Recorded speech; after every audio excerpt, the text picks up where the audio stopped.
Ya, kita lanjutkan. Kemudian syarat berikutnya untuk menjadi seorang hakim adalah harus dapat mendengar, yang Ibu katakan tadi, harus mendapat mendengar, tidak boleh tuli, harus dapat melihat, harus dapat berbicara, harus mengenal baca tulis, jadi nggak boleh bodoh, nggak boleh lupa ingatan, atau nggak boleh ingatannya lemah. Jadi seorang hakim itu harus benar-benar kondisinya adalah baik, sehat, yang Ibu bilang tadi, jasmani dan rohani.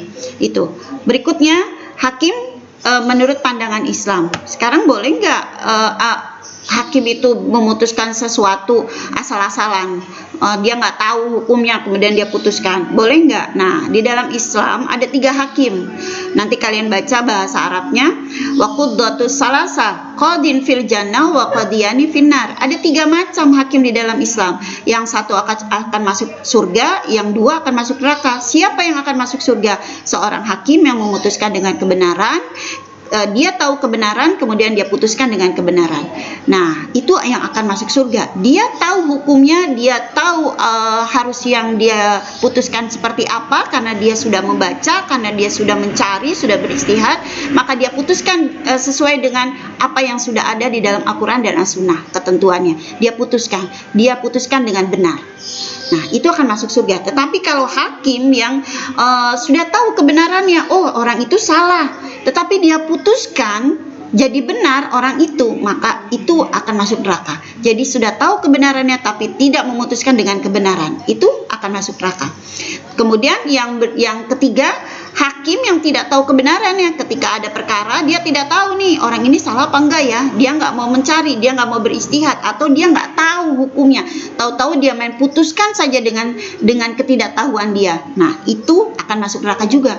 Jadi hakim tuh nggak boleh asal-asalan, nggak boleh udah lu salah, udah, padahal dia nggak ngelihat lagi, atau padahal dia nggak tahu hukumnya seperti apa. Itu nggak boleh. Itu dalam Islam tidak boleh, dan itu ganjarannya neraka. Nggak usah jauh-jauh, nggak usah kalau di dalam Islam tuh benar-benar jadi hakim itu tidak boleh main-main dan tidak boleh asal-asalan, tidak boleh memutuskannya semaunya dia. Apalagi kalau kita lihat kondisinya sekarang di Indonesia, banyak hakim-hakim yang memutuskan dia tahu kebenaran tapi dia memutuskan dengan tidak dengan kebenaran, maka itu ganjarannya adalah neraka.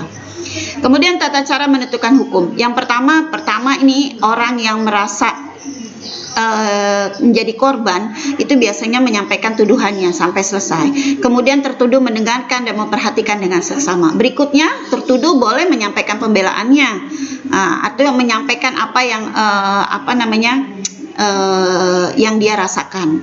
Kemudian setelah itu selesai dakwaan disampaikan, ke hakim mengecek kebenarannya dakwaan tersebut benar apa enggak. Jika terdakwa menolak dakwaan tersebut atau tertuduh menolak dakwaan tersebut, maka ia harus bersumpah bahwa dakwaan tersebut salah. Itu kalau tertuduhnya atau terdakwanya menolak ya. Jadi kalau terdakwanya menolak, enggak kok saya benar gitu ya, kemudian dakwaan itu adalah salah, maka si terdakwa ini harus bersumpah ya, terdakwanya harus bersumpah. Jika dakwaan itu memang benar dan bukti-bukti itu benar, maka si terdakwa harus siap untuk mendapat hukuman sesuai dengan apa yang sudah diputuskan oleh hakim ya. Maka hakim harus memutuskan sesuai dengan tuduhan pendakwa. Itu paham ya nak? Nah, berikutnya, kedudukan hakim perempuan, boleh nggak hakim perempuan? Kalau Imam Malik, Imam Syafi'i, dan Imam Hambali tidak boleh. Dalam segala urusan hakim perempuan tidak dibolehkan oleh Imam Malik, Syafi'i, dan Hambali.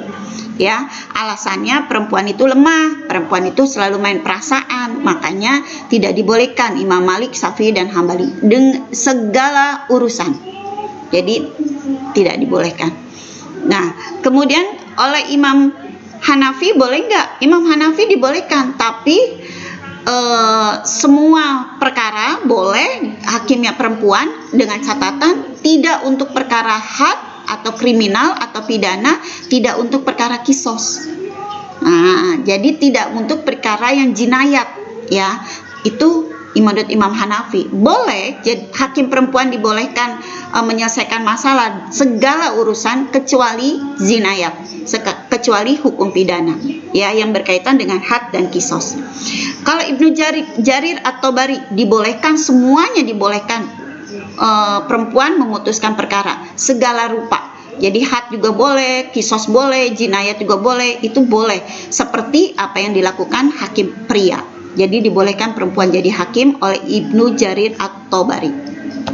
Nah, sekarang bagaimana keadaan, beberapa keadaan yang mana hakim tidak boleh menjatuhkan vonis hukum. Nah, saya tadi bilang di awal bahwa hakim itu harus sehat jasmani dan rohani. Ini kita lihat. Hakim tidak boleh memutuskan ketika marah, tidak ketika lapar, ketika sedih, ketika sangat gembira, ketika sakit, ketika ngantuk, ketika lelah habis begadang, ketika ia ketimpa musibah, ketika kondisinya merasa sangat dingin atau sangat panas. Hakim tidak boleh memutuskan.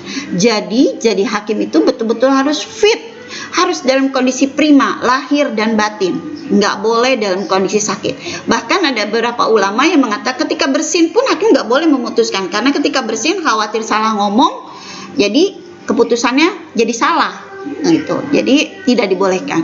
Benar-benar seorang hakim itu dituntut untuk sehat ketika memutuskan perkara. Tidak boleh dalam keadaan sakit atau keadaan kondisi mentalnya tidak baik. Jadi harus fit lahir dan batin. Itu. Sampai sini Nak. Nanti kalau ada yang bertanya silakan di e-learning. Ibu nanti baca e-learningnya kalau mau bertanya. Kalau ada yang nggak jelas nanti kita ketemu di Google Meet. Kemudian nanti sore Ibu share tugas. Kalian silakan mengerjakan tugasnya. Itu saja dari Ibu. Assalamualaikum warahmatullahi wabarakatuh.